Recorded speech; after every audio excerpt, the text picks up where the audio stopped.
Please join me in welcoming Brooke Axtell.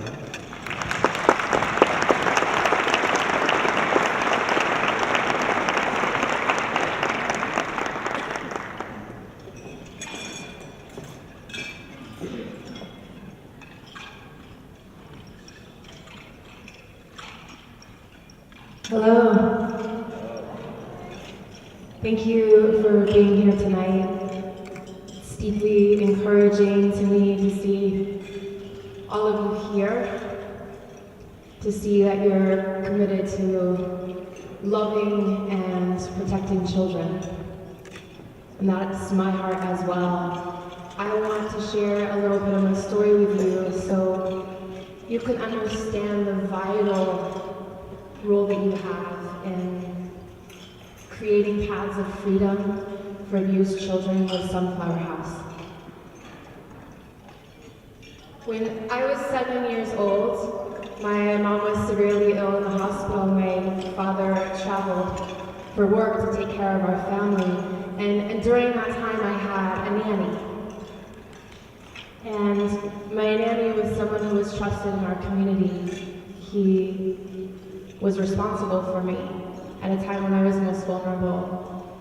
And he chose to sexually assault me, to force me into child pornography, and to sell me to other men for sex in Dallas, Texas.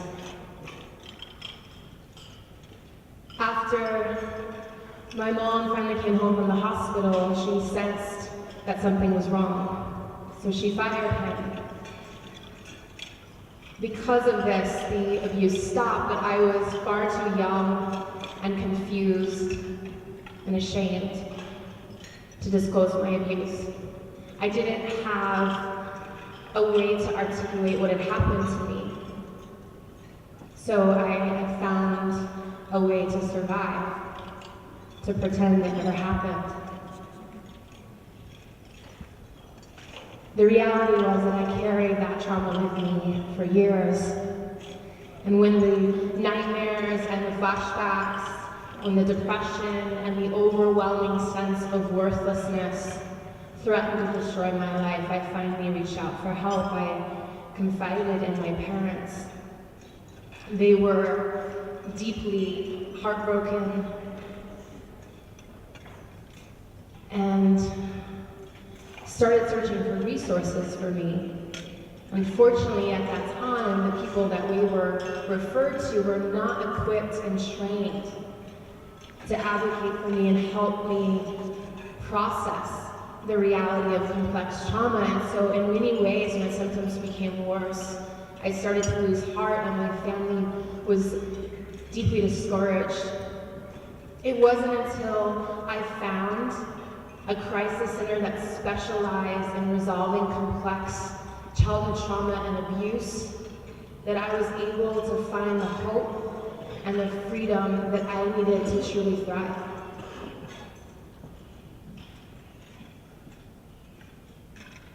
When I finally found the right support, my life was transformed. I began to reconnect with my inherent worth and power. I started to imagine a future for myself, one filled with beauty and hope. I no longer woke up every day with the sense that the world would be a better place without me.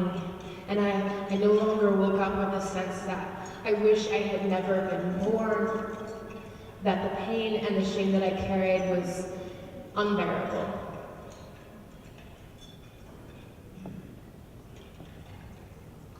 I believe that when we illuminate the darkness and voice what we find there, the darkness no longer has power. Facing the truth, no matter how difficult, is the beginning of freedom. I found my way back to my unconditional value, and it saved my life. The process of recovery was challenging, but what gave me the strength to continue was the hope that one day I would help other survivors to heal. And these relationships reminded me I am not alone, and together we can break the cycle of despair. It has been a part of my healing path and my soul's passion to advocate for survivors of child abuse. Because abuse is not just an assault on our bodies. It is also a violent assault on our core identity.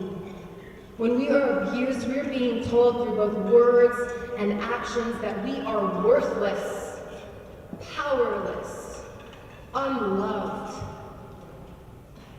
I am devoted to taking a stand against these lies and affirming the truth of each survivor's dignity and worth. Together, we can channel our voices, our energy, and gifts to bring an end to all forms of abuse, to show survivors the truth of who they really are, deeply and unconditionally worthy of love and respect. It's difficult to talk about child abuse. It's difficult to imagine that the most vulnerable among us could be exploited in this way.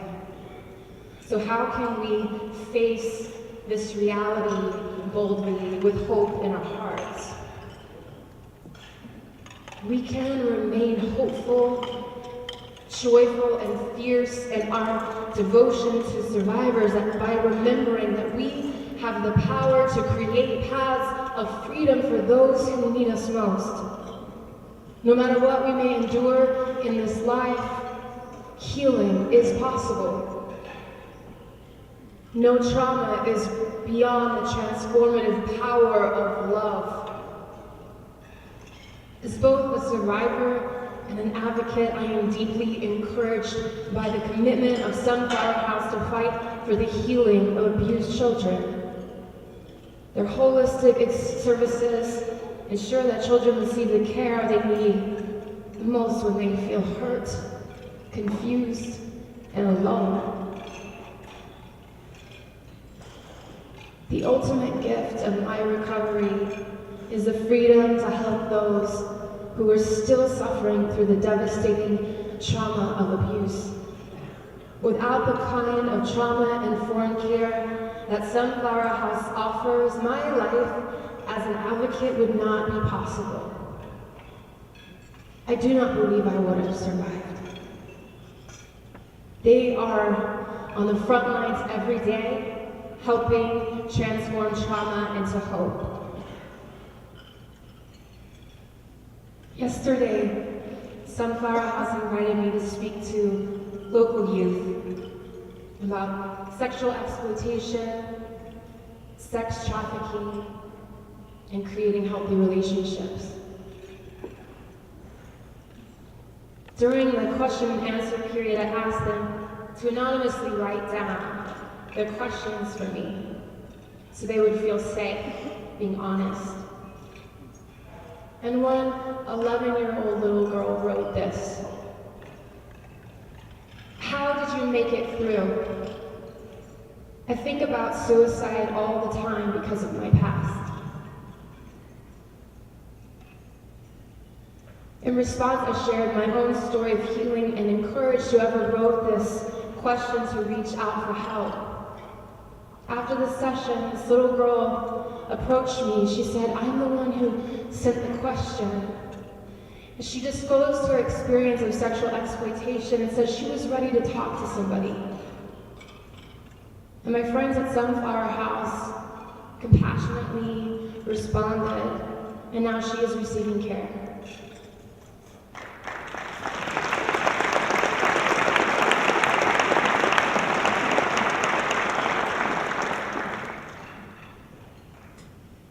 So tonight I'm inviting you to give generously.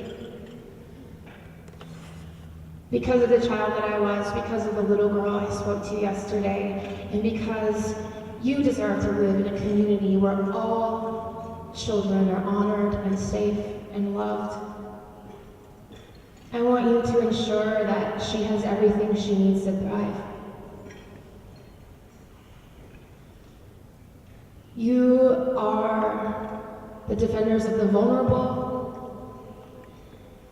and your presence here tonight shows me that you are warriors for love. I encourage you to use your gifts and resources, your spheres of influence, whatever they may be, to contribute to Sunflower House, because your voices matter. In closing, I want to share a poem that I wrote, and I want to dedicate it to that little girl. I want to dedicate it to all the little ones who have survived abuse and they still dare to dream that love is possible for them.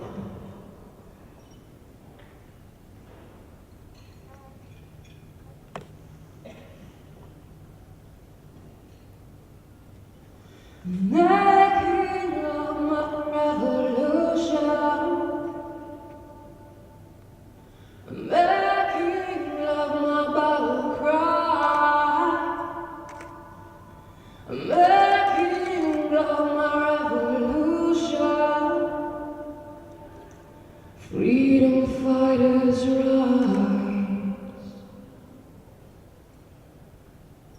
This is for my sisters and brothers who survived. This is for the ones who never made it out alive to find voice lessons.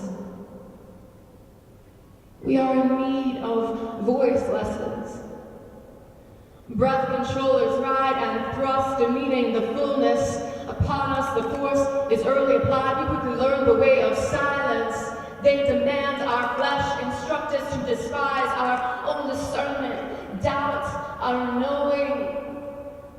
So the survivor is forever on trial, warring against the twisting of every sentence. Electrocution of elocution. Everywhere is preached this glamorous disease, this vogue virus. My body, the bodies of these girls are the raw material of production, consumption, eroticize the inequality, and bank on its sexy industry. The message is bullhorning clear. This is who you are. This is why you are here, to be pleasing. According to the shifting demands of man, until our only power becomes that of seduction. For our children, what is left? How my mind is an axe, my heart a voluptuous cup overflowing, my soul a holy siren. What I am cannot be contained on your magazine page, your back page. What I am cannot be shamed into submission. I decline subscription. You will not win this one. Making of my revolution, making of my battle cry, making of my revolution, freedom fighters rise. Because this is my story. And in my story, I rise without shame, without apology. I know what it is to live in terror, exiled from the stunning reality of my own worth. But I did not just survive.